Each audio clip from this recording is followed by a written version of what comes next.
ವಿವಾಹ ನಿಶ್ಚಯವಾಗಿದ್ದ ಯುವಕ ರಸ್ತೆ ಅಪಘಾತದಲ್ಲಿ ಮೃತಪಟ್ಟ ನೋವನ್ನ ತಾಳಲಾರದೆ ಯುವತಿಯೊಬ್ಬಳು ಆತ್ಮಹತ್ಯೆ ಮಾಡಿಕೊಂಡಿರುವ ಮನಕಲಕುವ ಘಟನೆ ಕಾಸರಗೋಡು ಜಿಲ್ಲೆಯ ಕಿದೂರಿನಲ್ಲಿ ನಡೆದಿದೆ.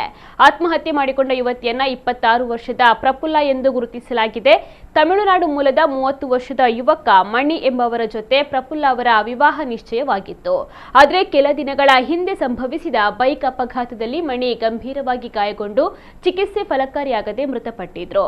ಅಂದಿನಿಂದ ತೀವ್ರವಾದ ಮಾನಸಿಕ ಖಿನ್ನತೆಗೆ ಒಳಗಾಗಿದ್ದ ಪ್ರಫುಲ್ಲ ಭಾನುವಾರ ಮನೆಯವರು ಸಂಬಂಧಿಕರ ಮದುವೆಗೆ ಹೋಗಿದ್ದ ಸಮಯದಲ್ಲಿ ನೇಣು ಬಿಗಿದುಕೊಂಡು ಆತ್ಮಹತ್ಯೆ ಮಾಡಿಕೊಂಡಿದ್ದಾರೆ. ಮಣಿಯನ್ನ ಎಲ್ಲಿ ಸಮಾಧಿ ಮಾಡಲಾಗಿದೆಯೋ ಅಲ್ಲೇ ನನ್ನ ಅಂತ್ಯಕ್ರಿಯೆಯನ್ನ ಮಾಡಬೇಕು ಅಂತ ಪ್ರಫುಲ್ಲ ಡೆತ್ ನೋಟ್ ಅನ್ನು ಬರೆದಿದ್ದಾರೆ ಎನ್ನಲಾಗಿದೆ. ಕುಂಬಳೆ ಪೊಲೀಸರು ಅಸ್ವಾಭಾವಿಕ ಸಾವು ಎಂದು ಪ್ರಕರಣವನ್ನು ದಾಖಲಿಸಿಕೊಂಡು ತನಿಖೆಯನ್ನು ನಡೆಸ್ತಾ ಇದ್ದಾರೆ.